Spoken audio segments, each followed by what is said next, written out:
le phare du Petit Minou n'a plus de gardien. Automatisé en 1989, le site n'est malheureusement pas ouvert au public. La direction des phares et balises et la mairie de Plouzané nous ont ouvert exceptionnellement les portes de l'édifice. Jean-Yves, ancien gardien de phare, est notre guide. À l'entrée de la rade de Brest, le phare du Petit Minou sert de repère aux navires. L'histoire des phares, c'est aussi l'histoire de leurs gardiens. Appartenant au corps des gardiens de phare, créé en 1806 par Napoléon, Jean-Yves a été gardien de phare au Petit Minou. J'ai fait toute ma carrière au niveau des phares et balises, de 1979 à 2011. J'ai été gardien de phare, entre autres ici en remplacement, et dans l'ensemble des phares du Finistère.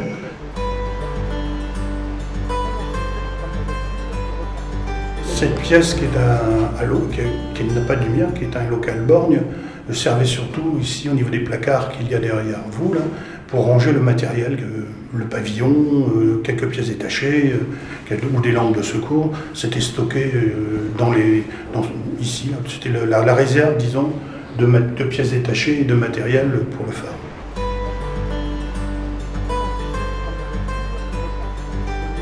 Ici, nous sommes dans une pièce qui a dû servir pendant quelques temps à l'auxiliaire qui venait remplacer le titulaire du phare. Donc il y avait un lit, il y a derrière un système de rangement pour mettre les événements ou ce qu'il avait avec lui.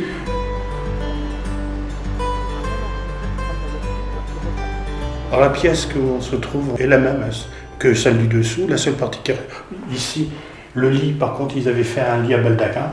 Derrière vous, il y a un autre placard, ce genre de placard, dans les phares en mer, Armen ou d'autres, servait à ramasser du matériel, des carreaux pour la lanterne de rechange, du matériel pour démonter la cuve à mercure, ou stocker des vis de mer pour le phare en mer.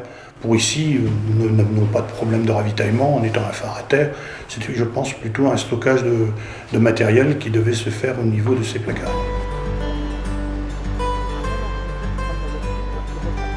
La pièce qu'on se retrouve équivaut à la salle de veille, c'est-à-dire on trouvait la radio qui permettait de communiquer avec les services, un bureau où on marquait les papiers, allumage du feu, les incidents, toute la gestion administrative du phare, avec des rangements aussi pour le matériel d'entretien.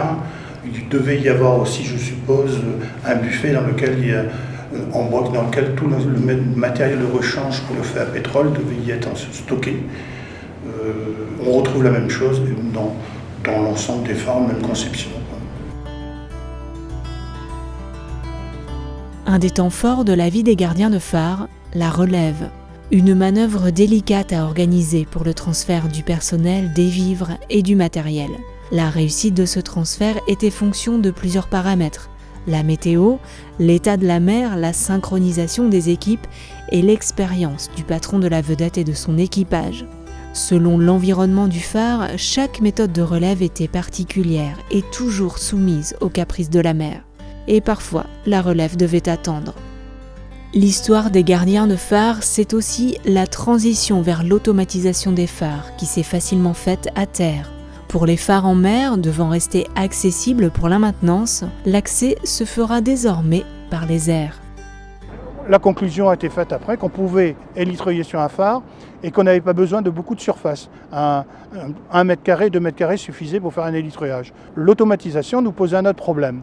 Les gens plus jeunes qui commençaient la carrière se voyaient condamnés à faire du remplacement, obligés de continuer à faire du remplacement dans les phares les plus durs. Alors que la carrière avant était enfer, purgatoire, paradis. On parlait d'abord en enfer, les phares les plus durs. L'Armen était l'enfer des enfers. Après, les autres phares en mer étaient considérés comme des enfers. Après, ce purgatoire, c'était plutôt le phare de l'île Vierge. Et ensuite, on finissait au paradis, c'était Saint-Mathieu ou les phares à terre comme Biarritz, etc. Il y a eu aussi beaucoup de dégâts par la suite au niveau des phares automatisés. C'est-à-dire beaucoup de réparations à faire sur les bâtiments, quoi. Je me suis aperçu que la mer est devenue beaucoup plus dure. Le réchauffement climatique est quelque chose qu'on a pu ressentir en une génération, quoi.